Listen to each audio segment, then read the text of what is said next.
Assalamualaikum. Mau ketemu Bu Teni, Pak. Udah janji. Itu Bu Teni. Iya, iya. Assalamualaikum warahmatullahi wabarakatuh. Saya Teni Satellite. Saya dulunya seorang komedian atau pelawak wanita. Dan kira-kira sudah 14 tahun ini saya hijrah untuk lebih ke agamis lah gitu. Ya.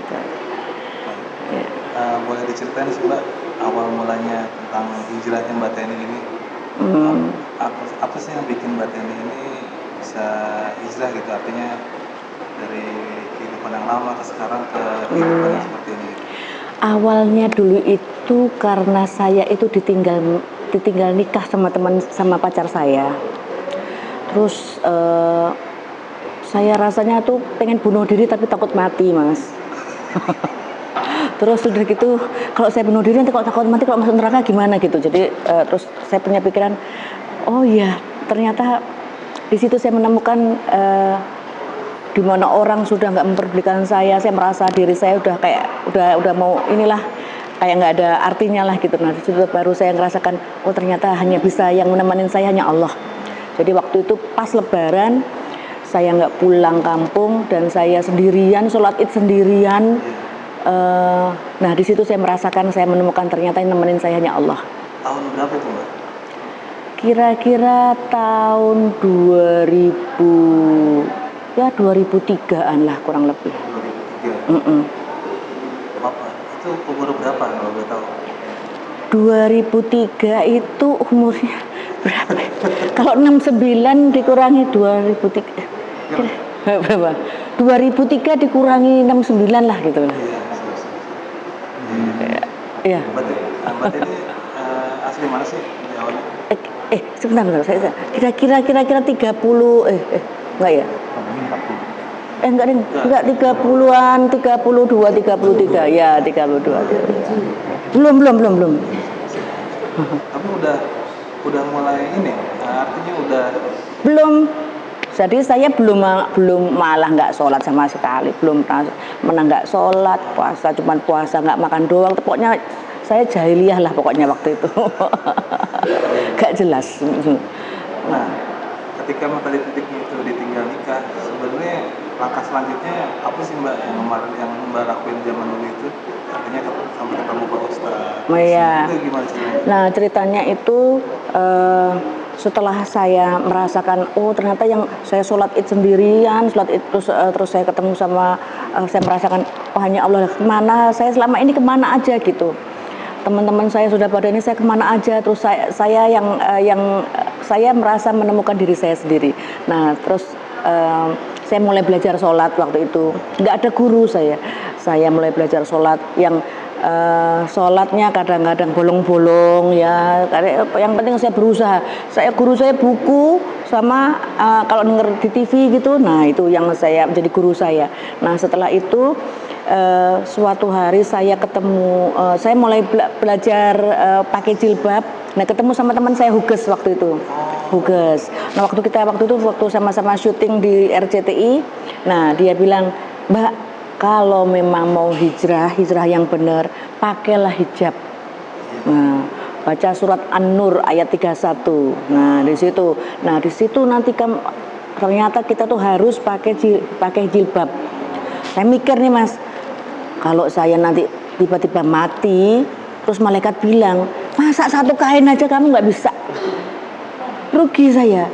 Ya kan saya gini, waduh nanti gimana malaikat, nanti jadi saya kena siksa masuk neraka juga, karena akhirnya saya mikir mau pakai jilbab apa enggak pakai. Nah saya tanya sama teman-teman saya, sama setiap orang yang saya temuin, wah nanti sepi jobnya kalau pakai. Zaman dulu memang kan belum populer seperti sekarang kalau pakai jilbab. Akhirnya pada tahun 2001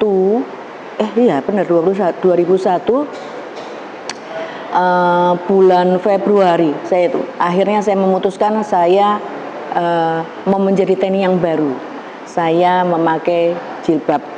Nah udah tuh saya pakai jilbab. Berarti kemarin bukan 2003, 2000-an ya, 2000-an waktu kemarin saya ini. ditinggal kawin sama pacar saya itu. Nah, tahun 2001, nah saya terus memutuskan saya memakai jilbab. Nah, pada saat itu saya lagi syuting di tempatnya Bunda Dorce, saya sama Ginanjar sama Taufik Lala. Nah, di situ ada pengajian. Ada pengajian tempatnya Bunda Dorce. Kalau kamu kalau kamu sudah hijrah, harus datang ke pengajian, kumpul sama orang-orang soleh. Kamu ketemu sama orang-orang yang semua ibadah. Nanti di situ kamu akan ketemu, kamu akan dapat rahmatnya Allah. Saya kemana? Saya nggak tahu, saya nggak ngerti pengajian, nggak pernah tahu namanya pengajian kayak apa. Datang udah ke tempatnya Fitria Elvi Sukesi, putrinya Umi Elvi. Nah, di situ saya baru pertama kali namanya tahu, oh pengajian seperti ini, kumpul sama orang-orang yang semua pakai kerudung. Nah, rasanya saya merasa nyaman gitu. Sementara kalau saya di luar, saya ngelihat orang-orang yang nggak pakai jilbab, saya merasa, waduh, kayak saya, alhamdulillah saya sudah nggak telanjang kayak mereka gitu. Nah, dari situ saya mulai mantapkan diri saya untuk pakai jilbab. Walaupun pada saat itu saya sedang mau dikontrak sama SCTV, acara yang harus pakai kemben, yang harus pakai konde. Nah, di situ akhirnya saya memutuskan, wah ini mungkin ujian saya kali ya. Mau dikontrak sampai 200 episode waktu itu. Nah, terus tapi pikiran saya ada yang bilang, teman saya bilang gini, kalau kamu orang berhijrah, itu kalau orang sudah bertobat, itu biasanya banyak ujiannya. Ujiannya tuh dunia yang lama itu menguji semua. Nah, terus aduh, masa sih hanya dengan sehelai kain saja, jilbab aja yang memang sudah disuruh sama Allah, terus Allah akan menyengsarakan hambanya? Nggak mungkin, saya gitu. Akhirnya saya merasa, saya menyemangati diri saya sendiri, udah nanti rezeki pasti nggak mungkin saya akan melarat, sudah gitu. Akhirnya saya memutuskan, udah nggak apa-apa, saya nggak ini kontrak ya, terpaksa saya merem, saya nggak mau inilah gitu. Ya, adalah memang teman-teman. Jadi begitu saya sudah mulai belajar hijrah, mulai belajar pakai jilbab, mulai datang ke pengajian, mulai belajar sholat, itu barengan, sholat yang 5 waktu. Nah itu dengan otomatis itu kayaknya teman-teman yang lama, yang teman-teman dugem, itu kayak hilang semua. Ada beberapa teman saya artis itu bilang begini, emang emang kalau pakai jilbab pasti masuk surga? Ada juga yang mencibirkan seperti itu gitu. Terus ada juga yang sampai yang penting itu jilbab hatinya aja, kamu nggak usah ngikut-ngikutin, kamu nggak bisa apa-apa, ngaji juga nggak bisa. Nah, dari kata-kata ngaji tadi saya punya pikiran, oh iya, saya belum bisa baca Quran.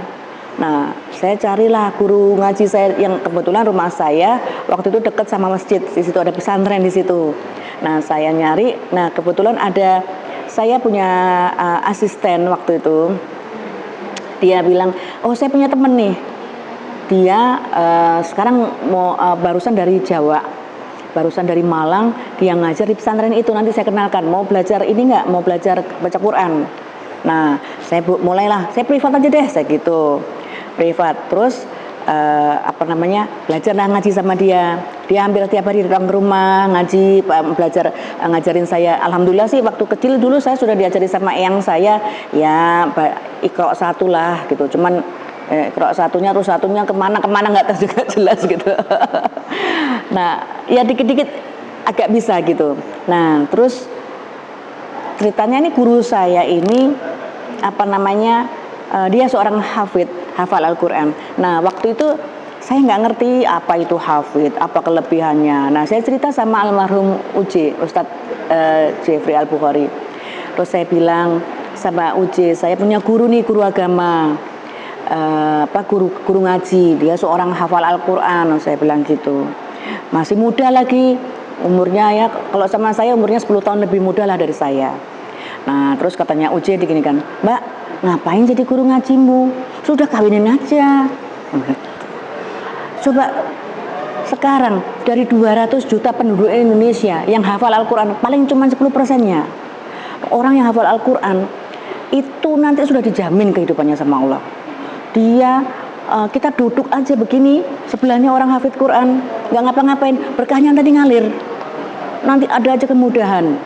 Terus nanti kalau dia dalam orang yang hafal Al-Quran, kalau dia bisa membawanya, menjaga hafalannya sampai dia meninggal, nanti dia bisa menarik 10 orang yang dia sukai. Nah ini yang 10 ini yang jadi masalah buat saya. 10 orang. Nah dia kan punya bapaknya, punya ibunya, punya adik-adiknya, ya. Nah saya temennya, nggak mungkin saya masuk 10 besar itu kan. Nah saya gimana caranya untuk menjadi 10 besar itu. Nah, oh iya benar juga katanya Uje, saya tembaklah dia. Ceritanya saya kasih handphone Mas dia. Orang dia kan orang desa itu, dari Jawa, dari Malang, walaupun satu kota Mas, tapi dia Malang pinggir gitu loh, kayak desa-desa gitulah. Nah saya kasih, sini kamu saya kasih handphone. Nah, buat apa? Saya nggak perlu. Sudahlah, nih handphone caranya kalau SMS begini, kalau baca begini. Zaman dulu SMS Mas, belum WA. Saya kasih tahu SMS nih begini. Nah, udah nih saya kasih. Malamnya saya tembak. Saya tembak kalau saya senang sama dia. Sebelumnya itu saya sholat istikharah. Dari buku nih, sholat istikharah. Saya mimpi ketemu dia 3 hari berturut-turut, mimpi ketemu dia pakai baju koko warna hijau.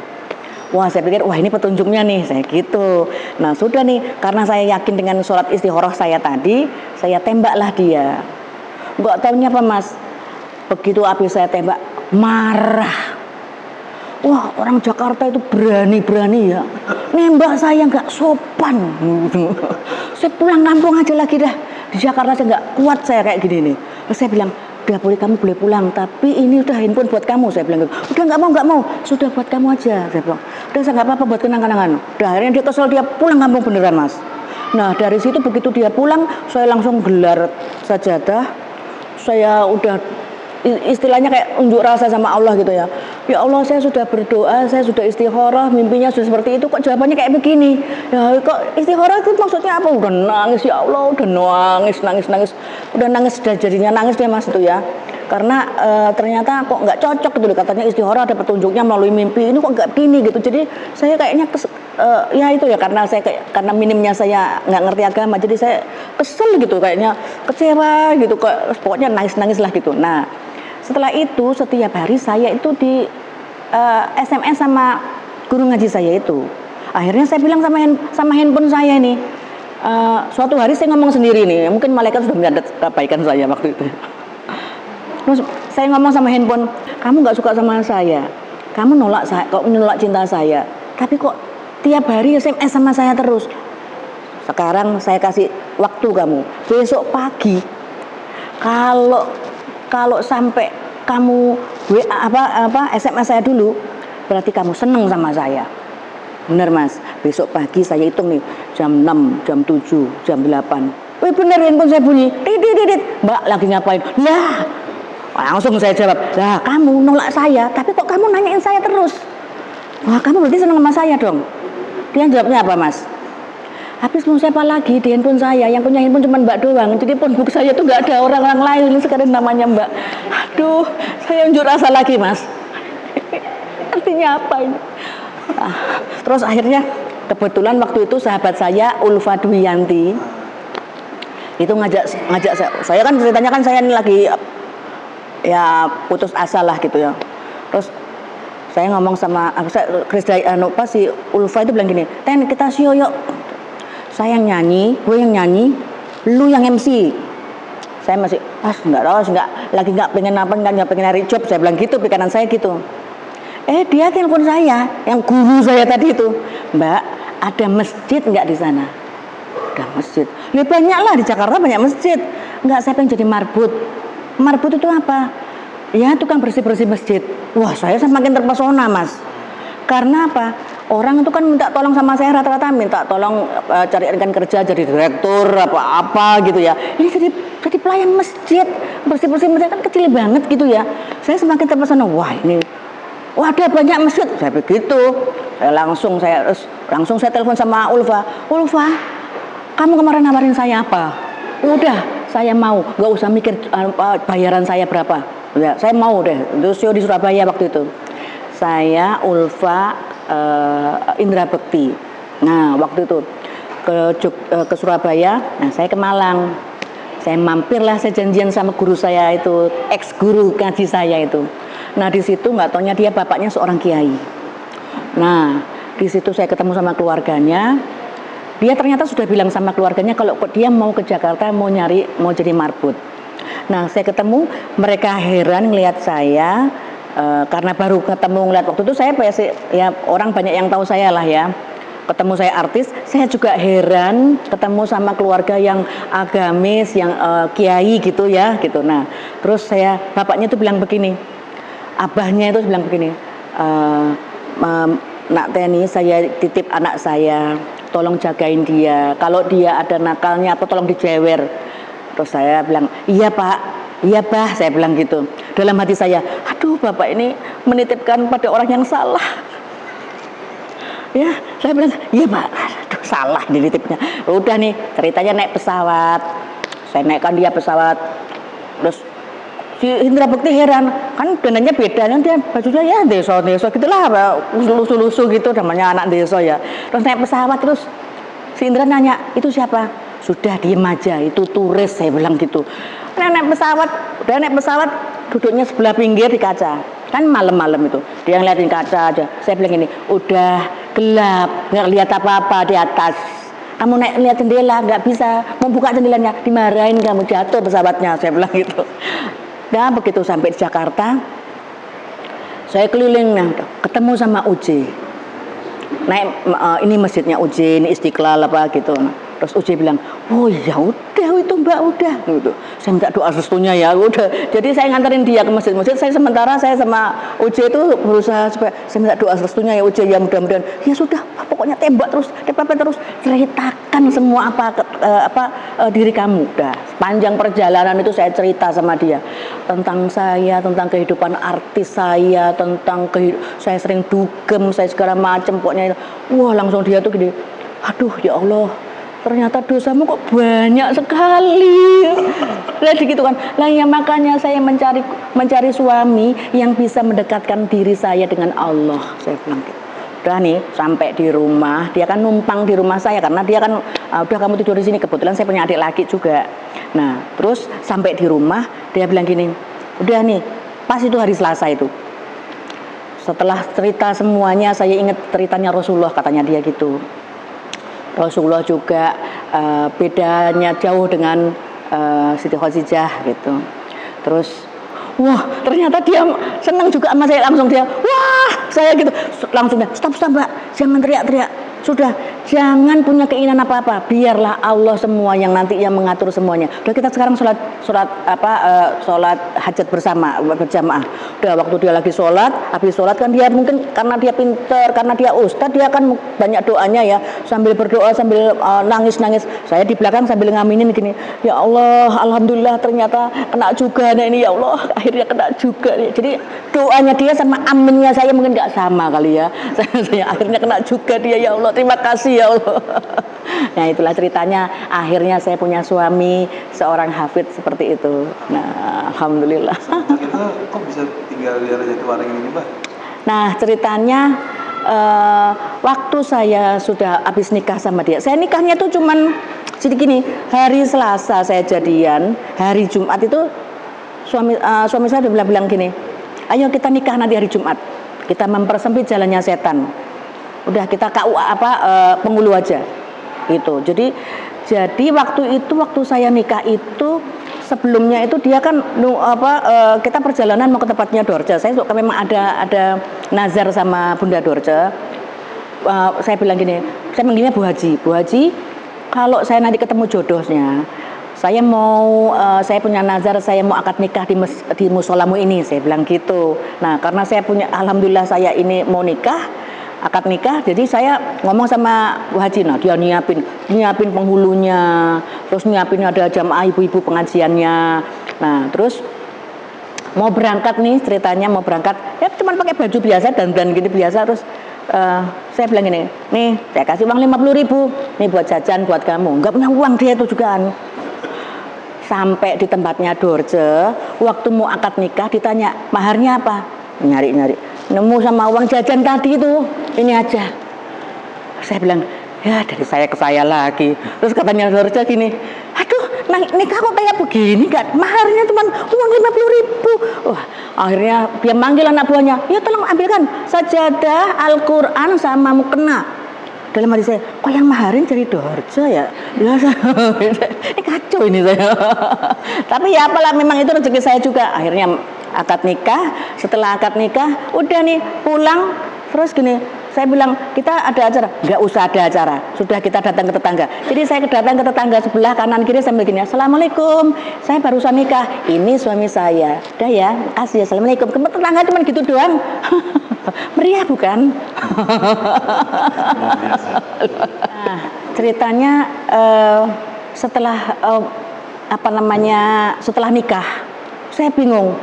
Wah, ini kanan kiri nggak tahu apa-apa, nggak ada penghasilan, dan dia otomatis keluar dari pesantrennya yang dia ngajar sekarang. Terus ada teman saya mau nyari guru ngaji gitu. Saya nyari guru ngaji. Oh ya udah, ini ada nih gitu. Ini suami saya aja, dia biar ngajar ngaji. Terus kata teman saya, ngapain kamu di sana? Udah tinggal salah satu di rumah saya aja. Dia punya rumah yang nggak dipakai. Nah, saya tinggallah di situ. Makanya saya terus pindah dari tempat saya yang lama. Kebetulan saya waktu itu masih ngontrak, pindah ke dari Lubang Buaya ke Pondok Gede. Nah dari situ, nah mulailah gitu. Seperti ternyata apa yang saya bayangkan itu nggak terwujud. Saya pikir kalau saya nikah sama dia bagian doa, saya yang bagian syuting, saya jadi banyak job. Ternyata malah enggak. Seperti lilin tuh ditiup. Kalau ulang tahun lilinnya ditiup gimana? Padam. Dari yang pertama saya jobnya sedikit, lama-lama habis, nggak ada yang ngajak sama saya sama sekali. Di situ saya langsung, aduh, saya biasa pegang uang puluhan juta gitu. Saya nggak punya uang, nggak punya ini. Terus saya bingung, saya ngomong sama suami saya, Mas, dia langsung bilang, mau apa? Bilang nggak punya duit. Nggak punya saya. Sakit nggak, Mas? Jangan minta sama saya nggak punya duit. Minta sama Allah, Dia Maha Kaya Raya. Itu saya nggak bisa. Enak banget ya. Nggak punya duit terus minta sama Allah, terus jatuh dari langit gitu ya. Saya masih belum bisa, nggak ngerti maksudnya dia gitu, minta sama Allah. Terus gimana ya saya, terus akhirnya ternyata dia dari situ dia bimbing. Nih, oh ternyata jadi istri yang benar itu seperti ini. Mungkin dia sudah tahu mungkin ya, tapi saya yakin dia sudah tahu. Tapi dia caranya dia buka ada kan ada buku yang sudah dicetak itu tentang ukudulujen tentang rumah tangga. Nah, oh ternyata jadi istri itu, kalau ternyata enak ya jadi istri itu ya, kalau mau masuk surga cuma 2 langkah, taat sama Allah sama taat sama suami. Nah, taat sama suami itu ternyata tuh ngomongnya nggak boleh kenceng dari suami. Wah, saya kan ngomongnya kan gitu, wah iya ya, saya bilang. Terus udah gitu kalau keluar harus izin sama suami, karena setiap langkahnya nanti dilaknati sama Allah. Terus kalau bikinin teh atau makanan aja, wah itu pahalanya seperti umroh, enak banget ya. Loh ini nih di bawahnya dibaca nih, kata suami saya gitu. Kalau sudah begitu bisa taat sama Allah, taat sama suami, nanti bisa Allah menyediakan pintu surga terserah dari mana masuknya. Enak banget ya kamu. Nah ternyata suami saya mendidiknya itu melalui cerita yang seperti itu. Oh saya, oh enak ya. Oh jadi gitu ya. Nah, akhirnya saya boleh belajar. Saya pengen mendapatkan pintu yang terserah saya masuk tadi. Dari situ saya mau belajar. Awalnya memang susah banget. Dia kalau ngajar ngaji kan, aduh seperti kalau dikasih amplop tuh, nih saya habis ngajar ngaji. Tuh isinya itu Mas kayak seperti kalau saya buat beli obat batuk lah gitu waktu itu ya. Aduh, ini bisa buat apa ini? Saya sempat stres itu juga kan. Terus gimana ini? Terus ini saya sempat ngomel sama suami saya, terus saya gimana ini, terus hidupnya gimana kalau kayak begini? Terus tenang aja, Allah Maha Kaya Raya. Jawabannya gitu terus Mas. Dia nggak pernah ngasih solusi, nggak nambahin apa-apa, tapi terus ngomongnya begitu terus. Saya tetap nggak mikir maksudnya apa. Jadi setiap dia pergi saya terus punya harapan. Ayo kamu ini terus akhirnya ada yang tahu. Oh ini ada yang mulai dia justru ada yang ngajar ngaji kemana. Kamu harus ke sana, sampai suami saya itu lagi sakit. Kamu harus berangkat biar dapat uang. Jadi saya punya pikiran waktu itu suami saya harus berangkat ngajar, harus berangkat mimpin acara atau pengajian atau mungkin zikir atau apa gitu. Kalau enggak itu nyari uangnya dari situ. Kalau enggak dapat uang, enggak bisa makan gitu. Malah pada suatu hari saya punya uang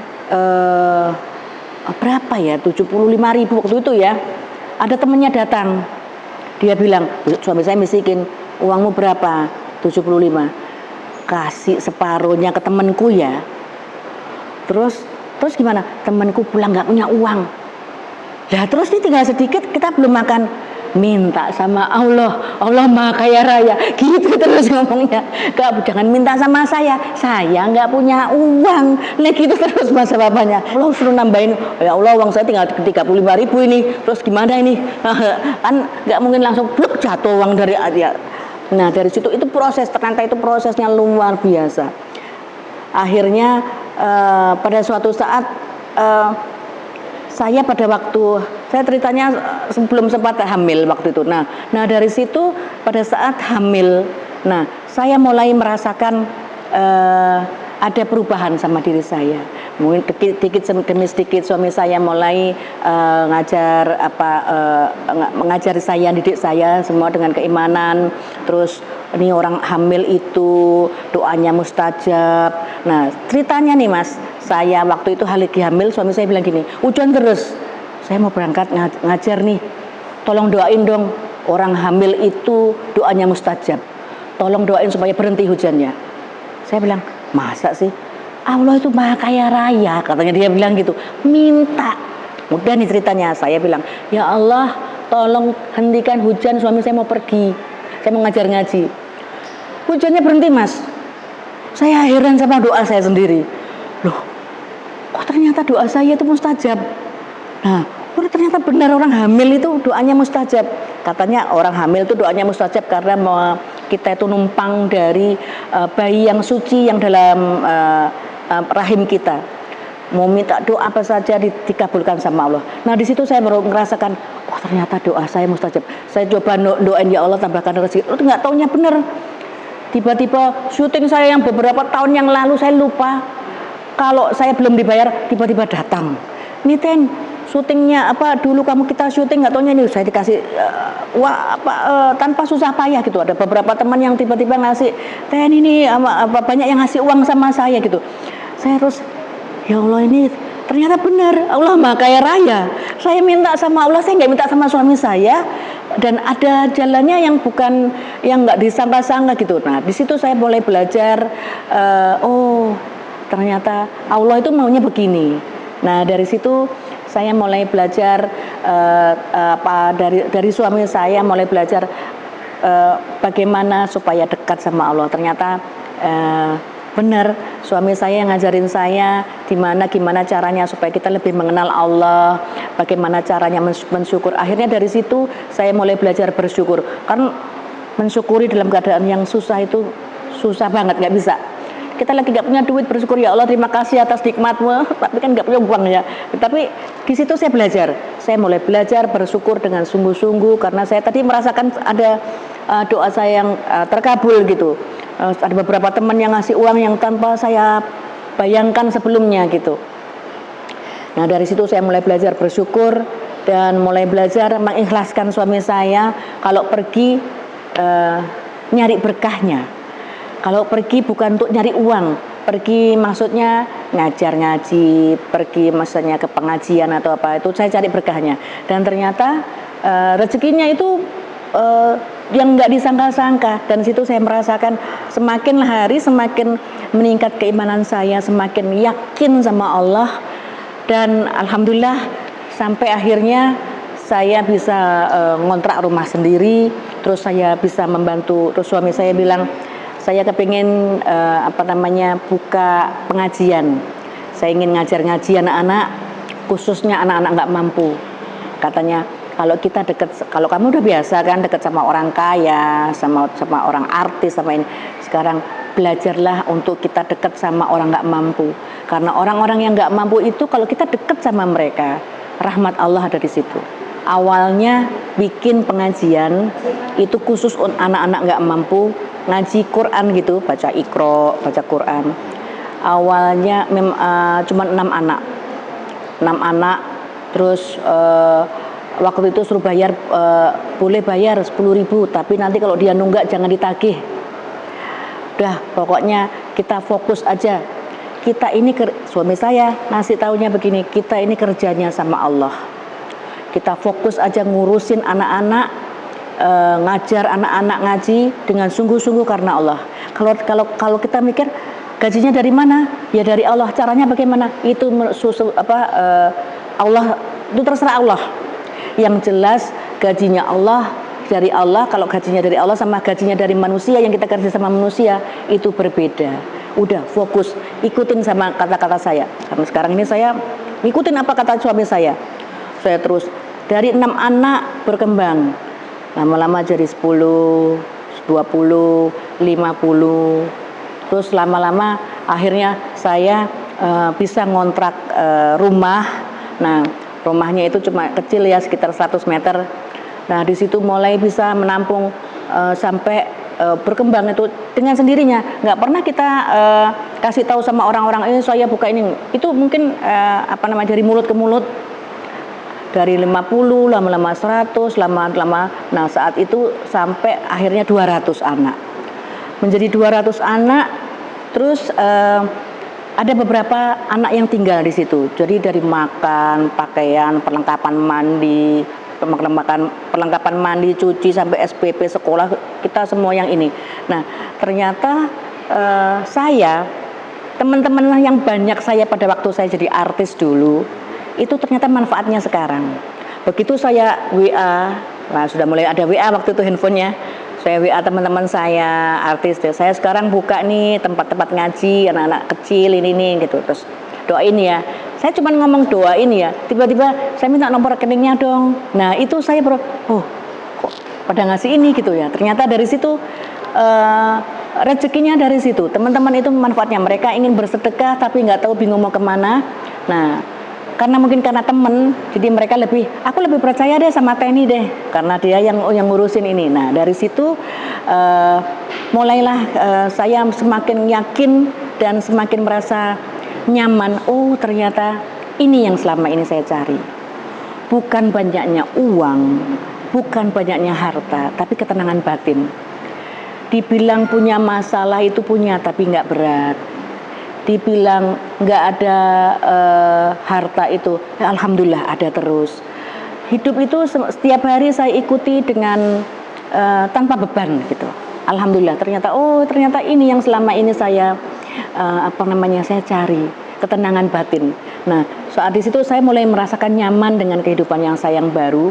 Nah di situ sampai ada teman yang dia dengan sukarela, temennya adiknya Silvana Herman, Selvi Herman, dia nawarin, Ten ini sudah punya yayasan belum? Saya yang bikinin yayasan. Akhirnya terbentuklah sebuah yayasan dan yayasan itu menjadi pesantren.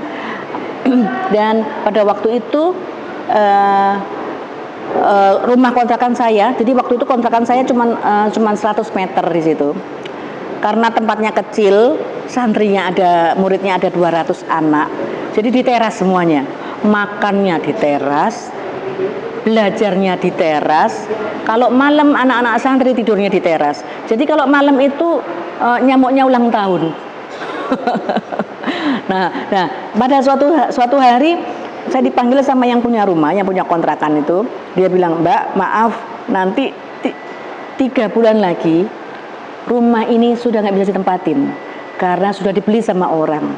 Jadi mohon maaf terpaksa Mbak Teni harus pindah dari situ." Nah waktu itu saya punya pikiran, banyak teman-teman saya nawarin, sudah di tempat saya aja, saya butuh, saya mau bikin pesantren. Teman-teman saya banyak yang begitu. Nah tempat saya ini unik, ada tempat ada santri nggak terbatas umurnya, dari umur 3 tahun sampai dia dewasa. Nah ada yang dewasa, daerah tempat saya ini kebetulan kan dia rawan lah sama narkoba. Ada beberapa, ada anak yang dulunya anak pang, ininya ditindik, lidahnya tindik, ini tindik, datang ke rumah. Dia awalnya cuman untuk nganterin temennya ikutan mondok di rumah ya, waktu itu nggak bayar juga, nginep di rumah. Awalnya dia melihat teman-temannya pada sholat, dia nggak sholat. Terus lama-lama mulai dia mau sholat 5 waktu.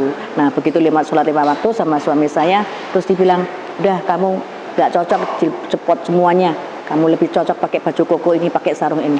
Nah, anak itu akhirnya dia bisa baca Quran, sholat 5 waktu, sampai akhirnya dia sekarang ini hafal 4 juz.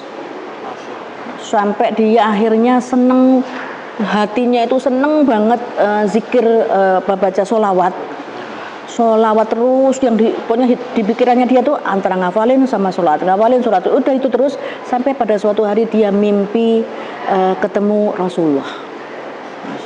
Nah, mimpinya sebetulnya istimewa karena dia katanya, saya mimpi ada di depan saya ada Ka'bah, sama saya semua orang bilang Rasulullah ya Rasulullah gitu, katanya dalam mimpinya begitu. Nah, saat itu di belakang saya ada kamu, manggil saya, ada ibu. Nah, itu mimpinya yang istimewa karena ada saya di belakangnya mimpi.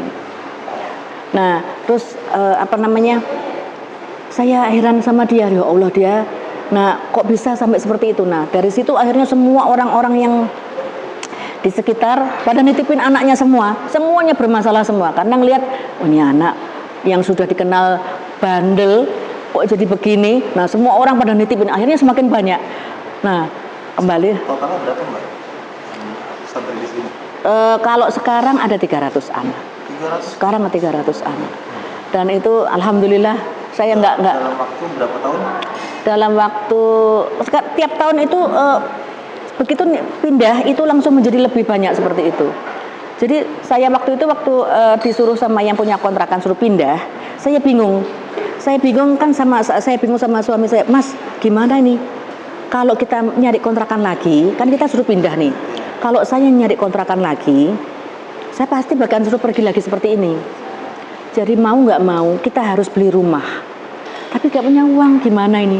Saya bilang gitu, saya harus beli rumah tapi nggak punya uang. Kata suami saya, udah sekarang gini, setiap hari Jumat, kita kan punya pasukan. Anak-anak itu setiap hari Jumat nggak usah ngaji. Suruh mereka doa bersama, kita kasih makan mereka semua, nggak usah mikir uangnya dari mana, pasti nanti dicukupkan sama Allah. Setiap hari Jumat selalu makan dan berdoa. Benar itu. Terus SMS ke teman-teman kamu, WA ke teman-teman kamu, bilang kalau kita mau bikin pesantren, terus nggak usah nunggu jawabannya mereka apa. Emang benar Mas, saya langsung WA teman-teman saya, satu pun nggak ada yang jawab, nggak ada balasan satu pun sama sekali. Gimana ini kok nggak ada yang ini? Terus kata suami saya, udah nggak usah putus saja. Allah tahu masalah kita tuh tahu. Tetap terus tiap hari Jumat baca doa, minta supaya kita dikasih rumah sama Allah. Terus udah kasih makan, sedekah, Pak. Intinya sedekah. Nah, pada suatu hari ada tanah dekat tempat saya, ada rumah yang sudah rusak, tanah ada bangunannya sedikit, yang dia sudah bertahun-tahun kosong. Itu harus mau dijual. Nah, karena saya bingung, saya nggak punya uang. Nah, gimana ini ya? Ada rumah yang ini. Udahlah, kata suami saya. Udah pokoknya terserah Allah nanti memilihkan, nanti biar Allah yang ini kan. Suatu hari saya ketemu sama teman saya, dia punya salonnya sepi. Terus kemana-mana naik ojek, mainlah ke rumah saya. Dia bilang, Mbak ada masalah apa? Gitu. Saya bilang, saya punya masalah begini nih, saya mau beli rumah tapi nggak punya uang, saya doain ya. Saya cuma minta doa. Terus teman saya bilang gini, udah kalau gitu gini, saya mau bantu, mau transfer sedikit, siapa tahu ini bisa buka teman-temannya nanti, bisa buka jalannya. Bener nih Mas, begitu teman saya pergi, saya ngelihat transferannya berapa Mas? 300 juta. Saya bingung, saya ngomong sama teman saya, kamu nggak salah nih transfer segitu. Sudah, saya nggak salah. Sudah, itu urusan saya sama Allah, nggak usah dibahas. Saya belum bisa Mas, kalau yang sedekah kayak begitu luar biasa. Sementara diri sendiri lagi susah itu. Udah nggak usah, itu urusan saya sama Allah. Mudah-mudahan ada kabarnya baik. Alhamdulillah WA saya itu mulai ada balasan sama teman saya. Ini ada yang reaksinya, mulai transfer segini. Teman saya nanya lagi, kurang berapa? Ini itu waktu itu tanahnya harganya 800 juta. Wah, masih kurang ini, sudah terkumpul kira-kira kurangnya kalau 800 masih kurang banyak. Oh gitu ya. Udah gini aja, saya tak main ke situ, dia bilang gitu. Minta nomor teleponnya yang punya yang jual tanahnya. Begitu ditelepon, Pak, gimana kalau saya kasih DP 500 dulu? Sedangkan uang saya waktu itu cuma masih 340, masih terkumpul 340. Nah, terus sama apa namanya? Orangnya kasih DP dulu. Saya bingung, gimana ya? Mau ngasih DP gimana? Sudah, saya tutupin lagi. Ditambah lagi sama dia 160. Jadi dia doang 460. Bingung saya sama teman saya satu ini. Nggak tanya punya usaha, ternyata teman saya itu jual rumahnya di kampung sana. Hasilnya itu dikasihkan ke sini semuanya. Dan sekarang salonnya memang tetap sepi, tapi dia punya usaha sendiri, usaha lain, yaitu dia kerjasama sama ikatan kayak dokter-dokter hewan.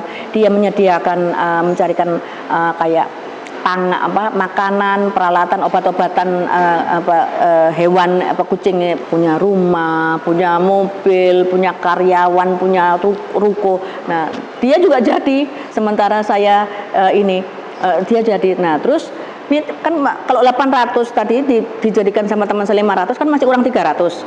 Udah nih saya bingung. Waduh, saya harus ketemu yang punya rumah. Saya nyari lah. Saya nggak pernah jual beli rumah. Apalagi suami saya nggak ngerti jual beli rumah, nggak paham apa-apa. Dia taunya ngaji sama ibadah lah gitu. Saya tanya alamat tetangga saya yang dia kebetulan dia seorang pengusaha. Saya tanya, karena saya satu kampung sama dia, saya sama-sama dari Malangnya. Saya minta tolong Mas, untuk nanti ngomongin aja, bantuin ngomong. Saya takut salah. Saya mau ngasih DP nih, mau beli tanah di situ. Nanti yang 300 mau saya cicil, saya bilang gitu. Saya nyari sumbangan, saya bilang gitu. Ya udah nih, diantar sama dia ke rumahnya yang punya tanah. Udah nih. Terus dia, saya mau ngasih DP, oke, dia bilang gitu. Boleh nggak saya pegang sertifikatnya? Oh nggak bisa, katanya yang punya tanah gitu, yang punya tanah. Kalau lunas baru saya kasih. Masalahnya ini kan kalau belum lunas. Nah, tetangga saya bilang begini, wah ribet ya kalau gitu jadinya. Udah deh, saya lunasin aja deh. Saya sama suami saya itu remet tantangan gini. Aduh, gimana ini? Begini, kok dia yang bayarin? Saya bilang gitu. Terus kata tangga saya itu, udah, saya pinjemin ini yang 300, tapi pinjaman lunak, boleh nyicil 5 juta, 1 juta, 50 ribu, terserah udah gitu. Udah nih, terbayar. Nah yang punya pemilik yang punya tanah tadi bilang gini, loh ini kok dibantuin nih sama tangganya? Ya udah deh, kalau gitu mulai dari balik nama jadi sertifikat, yang nutupin saya deh. Tuh habisnya kali 50 juta, katanya punya tanah gitu. Akhirnya dia nyumbang, udah saya aja deh, jadinya 750. Yang punya tanah ikut-ikutan juga. Masya Allah, doa itu sama sedekah itu Mas, luar biasa. Saya di sini alhamdulillah akhirnya saya bisa mendapatkan rumah ini, kurang lebih untuk membangunnya sekitar senilai 1,5 miliar dengan waktu yang sangat cepat, yaitu kurang lebih 1 tahun. Dan itu tanpa susah payah, alhamdulillah. Dan sampai saat ini tetap setiap hari Jumat ratusan anak itu selalu makan, saya sediakan makanan dan berdoa mereka. Dan sekarang alhamdulillah sama Allah nggak diberikan kesulitan, dimudahkan lagi. Sekarang saya nggak masak tiap hari Jumat karena ada teman saya yang backup. Dari beberapa teman-teman saya yang dia backup, saya mau nasi kotaknya tiap hari Jumat segini. Akhirnya setiap hari Jumat itu ratusan anak itu tercover semua tanpa saya harus susah payah. Alhamdulillah. Nah, terus tapi doa tetap saya panjatkan terus tiap hari. Nah, selama 300 anak ini kan enggak semuanya mereka tinggal di sini. Ada sebagian yang mereka pulang pergi, ada yang tinggal di sini. Nah, mereka yang tinggal di sini, mereka ini memang dari rumah memang keinginannya ingin menuntut ilmu, ada yang ingin ngafalin Quran sama suami saya.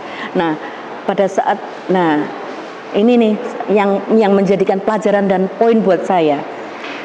Begitu saya serius ngurusin anak-anak, jadi suami saya nih bagian yang ngasih ilmunya, saya bagian yang nyari dananya.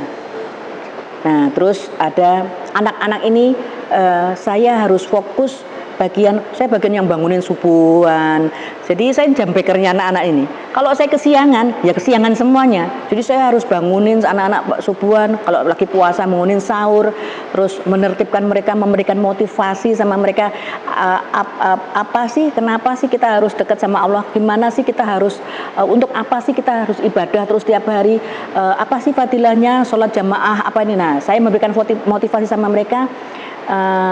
Saya ingin anak-anak ini menjadi anak yang taat sama orang tuanya, menjadi anak-anak yang senang ibadahnya, penggemar ibadah, agamanya jadi baik, akhlaknya jadi baik.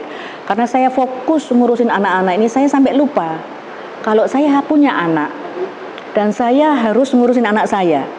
Dan ternyata Mas, anak saya itu dia tanpa saya ajari, dia senang ibadah. Dia sholatnya justru lebih baik daripada saya. Bayangin Mas, habis sholat, dia mengkodok sholat. Saya tanya, kenapa kok kamu kodok sholatnya? Iya Man, barangkali sholat yang tadi saya itu nggak fokus, ibadahku nggak fokus. Jadi aku harus mengkodok sholat biar Allah nanti bisa, ini loh, yang nggak fokus tadi bisa nutupin, menambal tadi yang bolong-bolong tadi.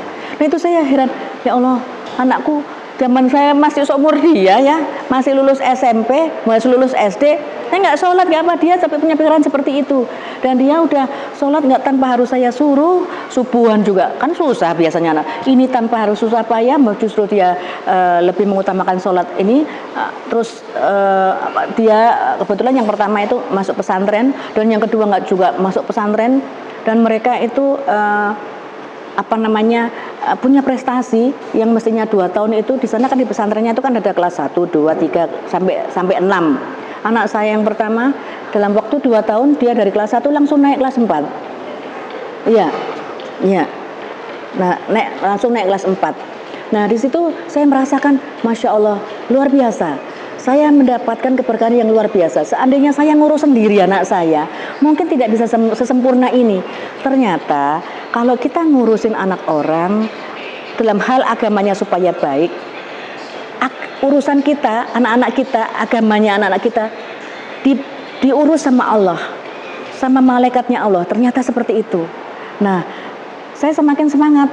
Apalagi anak saya dua-duanya sekarang mondok semuanya, di pesantren semuanya, yang nanti mereka ingin meneruskan perjuangan suami saya, meneruskan perjuangan saya. Dan ini kan nggak mungkin stuck sampai di saya aja.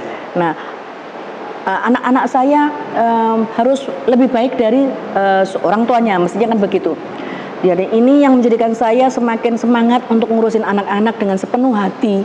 Saya harus menjadikan anak-anak santri ini ibadahnya baik, agamanya baik, akhlaknya baik dengan sungguh-sungguh, karena saya tahu anak saya yang sedang di luar sana, yang di pesantren sama Allah diurus dengan lebih baik lagi, gitu. Jadi tujuan saya seperti itu, gitu. Saya cuma ingin berbagi ini aja, saran. Jangan pernah ninggalin sholat, itu aja. Jangan pernah tinggalin sholat dan teruslah sabar dan bersyukur. Kalau kita selalu bersyukur, pasti akan sama Allah akan ditambahkan nikmat-nikmatnya. Misalnya nih, kalau kita punya suami, alhamdulillah suami saya baik ini. Biar kita kalau kita nggak bersyukur, nanti suami saya kita cepat meninggalnya. Katanya guru gitu. Nanti kalau misalnya kita dapat rezeki, dapatnya cuma segini, nanti sama Allah dicabut nikmatnya kalau kita mengeluh. Jadi kita bersyukur. Apapun yang kita terima dengan bersyukur, dengan sepenuh hati, bersyukur alhamdulillah ya Allah. Walaupun itu mungkin nasi cuma sepiring, nanti pasti ada berpiring-piring nasi akan datang sama kita.